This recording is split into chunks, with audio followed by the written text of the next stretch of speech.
few people even know what we're talking about. Everyone knows the Aztec, everyone knows the Inca, everyone knows the Maya. You mentioned Taino and they go, who are these people? The name Taino itself is the generic term for the late prehistoric peoples of the Greater Antilles and the Bahamas, the Big Islands, Cuba, Hispaniola, Puerto Rico, and Jamaica. In terms of national identity, the people in Dominican Republic think of themselves as Indians, not as people of African ancestry. These are the people that greeted Columbus. When Columbus arrived in the New World, there were several million Taino already here, living in the Greater Antilles. Knowing more about the Tainos will help us understand that clash of cultures. You have two worlds that didn't have previous knowledge of each other coming together and initially misunderstanding each other fundamentally because they are trying to fit them into the world as they understood it, when in fact this was something totally new and unprecedented. There was a large number of indigenous population of Taino that were decimated, assimilated, or just disappeared within the first 10 to 20 years of contact with the New World.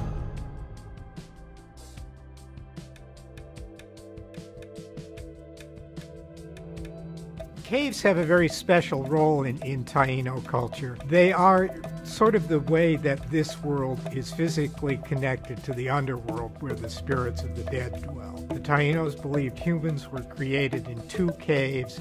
The Taino people came from one cave, and all the non-Taino people came from another cave. The Padre Nuestro complex of caverns is really 4 water-filled caverns and then several others that are land. And it's one of only now 9 sites known with early stone materials. When I look at Padre Nuestro, what I look at is its implications for the actual people in the Caribbean, which is one of the last places in the world that was inhabited. So 4,000 to 6,000 years ago, we know people came into the Caribbean. The question is, where did they come from? Probably the first wave coming into the Greater Antilles came from the mainland, probably Yucatan, by boat. Came across, inhabited Cuba, inhabited Dominican Republic, and we have evidence of that. The Manantial de la Aleta, I think, has a special place among caves and caverns in that it has a very vertical, a direct vertical connection from a watery pool, a watery underworld, if you will, through the surface of the earth to the heavens. And the only way you can explain these objects that date from 600 years before Columbus contact right up to the time of Columbus is that they were offered underwater and they were preserved there in an anaerobic, no oxygen, very little sunlight penetrating, and that's La Aleta. It has the largest diversity of Taino objects of organic and ceramic that we've seen anywhere else, and they were all placed there on purpose. They were all offered to the gods, the inner world. What conception they have of a broader world beyond that, we don't know. Christopher Columbus was not an accident. His voyage into the New World were the result of many historical processes. By 1492, the last kingdom of Granada is won by the Christians. And it is actually at that point that Christopher Columbus is able to gain the support of Queen Isabella and King Ferdinand for his voyage to the New World. What he was looking for above all was to become the founder of a good family, one that would have titles and privileges and renown down through the ages. When we think of Columbus's first voyage, I mean, everyone knows Columbus sailed the Ocean Blue in 1492. He came with the Nina, the Pinta, and the Santa Maria. But not everybody knows that the first shipwreck of the Americas was the Santa Maria. And the Santa Maria ran gently up onto a sandbar reef in present-day Haiti. Well, they couldn't get the ship off the reef, so they had to make a decision. Columbus was not able, with only the two smaller ships remaining, to bring everybody back to Spain. They were able to actually use the materials from the now to build a fort called La Navidad. And he left 39 men and he sailed off. Columbus was of the idea that there was a lot of gold in that area. What he wanted to do was to have this fort over there so that they could start the trade with these people. Everyone knew he was coming back. A little over a year later, he comes on the second voyage. He arrives at Navidad. And what's he find? Smoldering timbers. Everyone's dead. There was a doctor with the group who said they looked like they'd been dead about 2 weeks. Columbus was thinking about trade, but the Spaniards were thinking about colonization. They actually started to demand some things from the indigenous people, and the indigenous people just did not accept that. Most probably it was the local Taínos who essentially finally decided they had to get rid of these people because they were too disruptive. So he knows not to stay there. He elects to go down the coast where he had sailed a year prior in a matter of several days. It takes him 30 more days to make it 80 miles down the coastline, and he pulls into a place, a river, the Bajo Nico River that he had named, and he says, this is it. This is the settlement of Isabella. They brought a priest, they brought some women, they brought animals, they brought everything they need for a full-fledged colonization. The sort of backbone of the early Spanish colonial economy was the right to make demands on the labor of the Taínos. If a Taíno did not want to accept Christianity, that person could be enslaved. One of the major sources of the writings of Father Las Casas. He had seen actually in Cuba rivers of blood, of all the indigenous people that were killed and massacred in the hands of the Spaniards. They overworked the Taínos in the gold mines and the Spanish plantations. They took them away from their villages and their families at crucial points of the agricultural year. From then on, we're going to see that there's going to be a major clashes, actually, in which many Spaniards actually died at the hands of the Taínos. The trigger, at least as the story has come down to us, was when a Spaniard cut off a Taíno's ear on a trumped-up charge of theft. The Spanish show up with hackbutt rifles, crossbows, horses with soldiers with lances. But I would say that the most important weapon against the indigenous people was actually disease. There are accounts of at least some Taínos killing their children and then committing suicide, rather than trying to face a world in which they could no longer cope. The annihilation of the culture of the Taíno and right in through the Americas is well documented. As small amounts of Spanish made huge influence because of their arms and their weapons and their tactics. They were there to conquer.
Forget it. The only Jesus I know is him, and the one thing he don't need is a partner. Mama, how do we know Jesus wasn't black? He could have been from the lost tribe of Israel. They were supposed to be black. I bet they were. If ever people were lost, we're it. Now just hush up, both of you.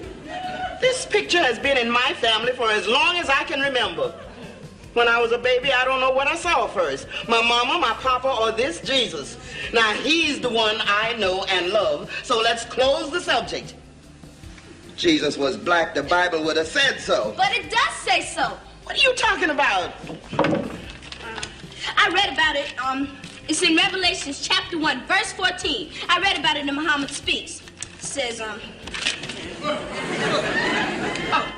his hair is like wool, and his eyes are like flame of fire. Well, Lord have mercy. It sure do say that, don't it? And see, Mama, look at that hair, like wool, ain't it? And look at them eyes, red like fire. Yeah, they sure is. Junior, how come you decided to paint this? I don't know. All of a sudden, I just had divine thoughts on my mind. And for JJ, that's a first. What, having divine thoughts? No, having a mind.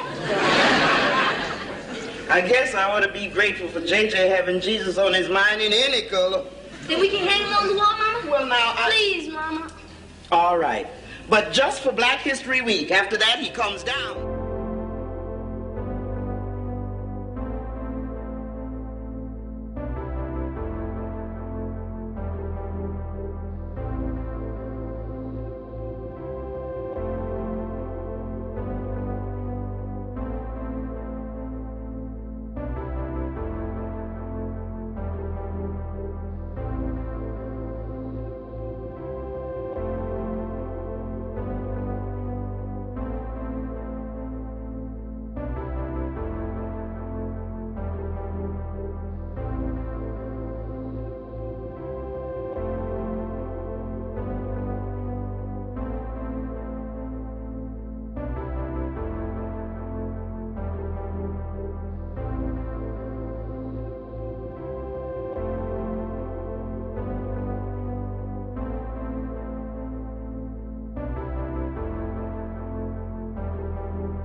of 606 feet, 606 feet, 606 feet, 606 feet. 606. It's made up of stades, exactly the same. Now, if that's not interesting enough, look at the angle of the Great Pyramid of Giza. If you take the angle of the Great Pyramid of Giza, the slope is 51.8 degrees. Let's go back to the earthworks. If you measure the line that goes straight through the center of the structure, right here, and then you go true north, it's 51.8 degrees. That angle is exactly the same angle as the pyramids of Giza. It is the same math, the same calculations as ancient Egyptians. Let me show you one more connection. In 1860, David Wyrick, he's a guy who surveyed the Newark earthworks. He was digging into a mound near those earthworks and he found a wooden coffin made of oak. They opened up the coffin and found a skeleton of a man holding a little box that was about 8.10 inches in size. The box had been cemented shut here. This, by the way, is sitting in Ohio. Well, he opened up the box and he found a little man inside, a little black stone. They took it to scholars and they looked at it. The man seems to be carrying something, and there's writing here at first they couldn't recognize. The writing is, they thought in 1860, some sort of Hebrew. Well, finally, about 20 years later, they found some rabbis living in the area, and the rabbis looked at that and they could read it. They said it was an old kind of block Hebrew, and it was a rendition of the 10 Commandments. Now, this is another piece. Block Hebrew, they said they'd never seen anything like it. Mainstream archaeologists at the time called this a hoax. But then in 1900, or just about after 1900, in Israel, they found the same block-style Hebrew writing.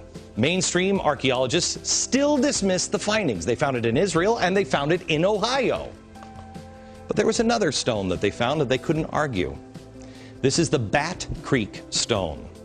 It was found during the course of an official Smithsonian evacuation. The Smithsonian didn't understand the meaning of the writing on the stone. They thought it was Cherokee since it came from Cherokee country. They didn't realize that it's actually Hebrew. They had published this originally upside down.